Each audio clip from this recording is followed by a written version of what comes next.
सारे भाइयों ने भाई मेरी राम राम। मैं जगदीप शर्मा स्टेप अप जैसर यूट्यूब चैनल पर आपका स्वागत करता हूं। बहादुरगढ़ में हूं और यहां पे इतना बड़ा जाम है और अभी तक मैं जींद से बहादुरगढ़ तक आया, कोई मंत्री कोई एमएलए दिखा नहीं, लेकिन इनेलो की गाड़ी दिखी। तो बहादुरगढ़ में नफे सिंह राठी सबसे बड़ा नाम है पूरे हरियाणा में। तो आज वो मेरे साथ हैं। नमस्कार जी। नमस्कार सर, कैसे हैं आप? बढ़िया। तो जी अभी तक तो घर में कोई दिखा नहीं था, आप दिखे हैं जी।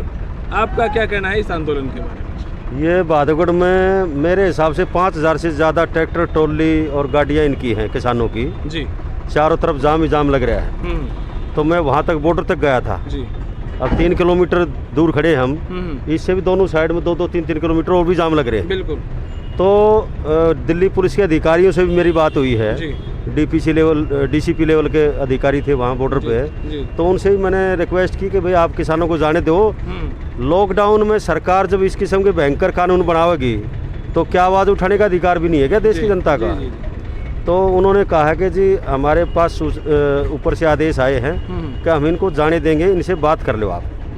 तो मैंने उनसे फिर बात की, मैं क्या भाई ऐसे ऐसे इन्होंने ये कहा है डीसीपी साहब ने, और वो खड़े हैं, आप उनसे बात कर लो। उनकी कमेटी को मैंने कह दिया और मैं क्या आप ही बात कर लो, मेरी मध्यस्थता ठीक नहीं है, आप डायरेक्ट बात करो उनसे। तो वो उनसे बात करने के लिए चले गए हैं। तो उन्होंने बात की है, हम तो दूसरी साइड में खड़े हो गए थे।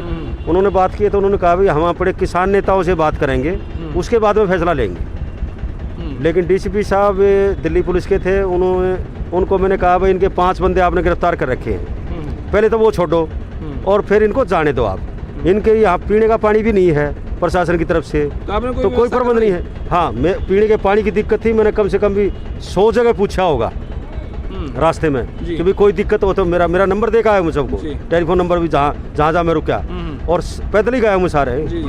3 किलोमीटर पैदल गया, 3 किलोमीटर आया, मैंने सब जगह कहा भाई मेरा टेलीफोन नंबर नोट करो, कोई दिक्कत हो तो। उन्होंने केवल एक दिक्कत बताई पीने के पानी की, उसके लिए उन्होंने 5 टैंकर कह दिए हैं।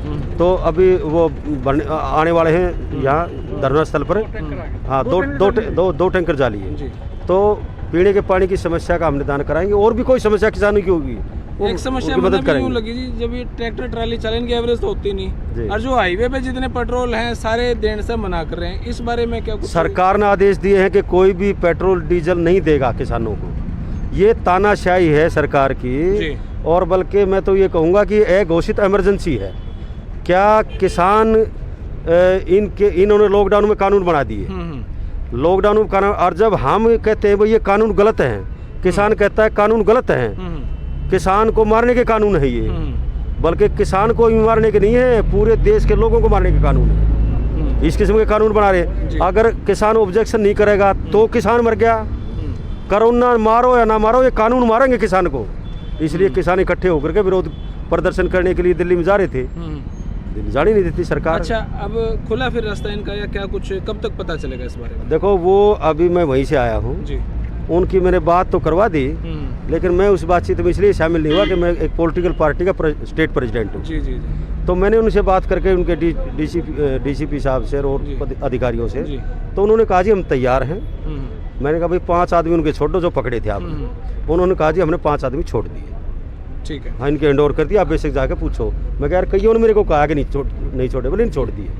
तो इनेलो की स्थिति आपसे स्पष्ट हो गई भाई, आप इनके लिए लगे हुए हैं। भाजपा का आपने जो कहना था कह दिया, कांग्रेस इस लेवल पे क्या कर रही है सर? देखिए, अगर सही मायने में देखोगे आप, तो यही कानून जो बीजेपी ने पास किया है, यही कानून आज से 8 साल पहले कांग्रेस पार्लियामेंट में लेकर के आई थी जी। ये मैं नहीं कहता, ये दीपेंद्र हुड्डा का भी पार्लियामेंट में भाषण था कि हम दो फुट के आलू पैदा कर देंगे। वो इसी कानून पर बहस करते हुए था। पार्लियामेंट में बहस हुई थी इस कानून पर, लेकिन उस टाइम पे कांग्रेस के पास फुल मेजोरिटी नहीं थी, तो कुछ कर नहीं पाई। फुल मेजोरिटी नहीं थी। कांग्रेस को जो समर्थन दे रहे थे लोग, दूसरी पार्टी के लोग, दूसरी पार्टी के दल, उन नेताओं ने ये कह दिया कि अगर इसको आप पास कराओगे तो हम समर्थन वापस ले लेंगे, आपकी सरकार गिर जाएगी। तो इन्होंने टेबल पे बहस कराने के बावजूद विड्रा कर लिया था ये। और प्रकाश जावड़ेकर जी हैं जो माननीय केंद्रीय मंत्री हैं, उन्होंने उसका बयान भी आया था 15-20 दिन पहले, मैं सुन रहा था। उन्होंने कहा था भाई ये वही कानून है जो 2012 में कांग्रेस लाई थी, उस टाइम पे इनसे पास नहीं हुआ, हमने पास करा दिया।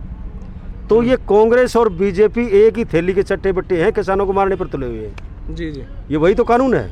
तो किसान, कांग्रेस किस मुंह से इसका विरोध कर रही है? इनको तो शर्म आनी चाहिए। कांग्रेस का बनाया तो बिल है ये जो बीजेपी ने पास कर दिया। तो मैदान में पूरे हरियाणा के मैदान में सिर्फ इनेलो आप यूँ कहना इंडियन नेशनल लोकदल पार्टी ही इसका विरोध करती है। कांग्रेस वाले तो लीपापोती करे हैं, अगर पार्टी वाइज आप देखोगे तो। जी जी। कांग्रेस वाले तो करे थे 2012 में पास। दीपेंद्र हुड्डा ने पार्लियामेंट में भाषण नहीं दिया था क्या? 2012 में भाषण दिया था, इसी बिल पे तो दिया था जब सुषमा स्वराज जी ने, जब सुषमा स्वराज ने इस बिल का विरोध किया था। जी जी जी, आपको तो पता है सारी बातों का। सुषमा स्वराज ने इस बिल का विरोध किया था जब अपोजिशन की नेता थी वो जी। तो उन्होंने कहा था कि ये बिल खतरनाक है। और फिर जो कांग्रेस को डॉक्टर मनमोहन सिंह जी की सरकार थी जी। जो कांग्रेस को उस टाइम पर समर्थन दे रही थी दिल, चाहे वो बीएसपी थी, मायावती की सरकार थी, चाहे चंद्रबाबू नायडू जी थे, चाहे ममता बनर्जी थी, चाहे और दल थे, उन सब ने धमकी दी उस टाइम पे कि अगर आप इसको पास कराओगे हम समर्थन वापस ले लेंगे। तब कांग्रेस ने विड्रा किया था। ये वही कानून है, इसलिए कांग्रेस किस मुंह से विरोध करती है? कांग्रेस के बना हुए तो कानून है ये कांग्रेस और बीजेपी मिल करके किसान को मारना चाहते हैं। चलो बहुत बहुत हमारी पार्टी इसका विरोध करती है। किसान चले जाते हैं तो कौन सा पार्लियामेंट को उठा के ले आते हैं या राष्ट्रपति भवन को या इंडिया गेट को यहाँ ले आते हैं हरियाणा में या पंजाब में। अपनी समस्याएं रखने का सबको अधिकार है, प्रजातंत्र है, और वो अपनी समस्याएं रखने जा रहे थे, इनको जाना देना चाहिए था। अगर सरकार इनका इंतजाम नहीं कर सकती कम से कम रहने खाने का, तो कम से कम प्रदर्शन का अधिकार तो इनको देना ही चाहिए। बहादुरगढ़ में सैकड़ों इन्होंने सुबह आंसू गैस के गोले छोड़े हैं, रबड़ की गोलियां चलाई हैं, कई लोगों को चोटें आई है ना। इन्होंने उनका इलाज कराने की बजाय उनको जेल में ठोक दिया। ये अच्छी बात नहीं है, अच्छी परंपरा नहीं है। हरियाणा सरकार ने तो 3 दिन पहले से उठाना शुरू कर दिए थे किसान नेता। शर्म नहीं आती उनको? 107 151 में बंद कर दिए, 3 दिन के लिए भेज दिए जेल। ये कोई तरीका है क्या? घर से उठा लिया, सुबह 5 बजे उठा लिया, ये कोई तरीका नहीं है। चलो बहुत बहुत शुक्रिया सर, बहुत बहुत शुक्रिया। चिंता करते हैं सरकार जी जी। तो भाई ये हैं नफ़े सिंह राठी जी, बड़े ही चर्चित और बड़े ही ज़बरदस्त व्यक्ति। और इनका जो कहना था कि भाई बहादुरगढ़ में जहाँ जहाँ जो कुछ भी चला हुआ है और उसके बारे में जो जाम था उसको खुलवाने का प्रयास भी किया जा रहा है। पानी की व्यवस्था नहीं थी तो पानी की व्यवस्था भी कहीं ना कहीं करवाई जा रही है। और बहुत सारी बातें इस बारे में भी अब खुल के बैठ के कभी बात करेंगे। और तब तक आम जनता का इस बारे में क्या कहना है वेट करेंगे। धन्यवाद। जय हिंद, भारत माता की जय।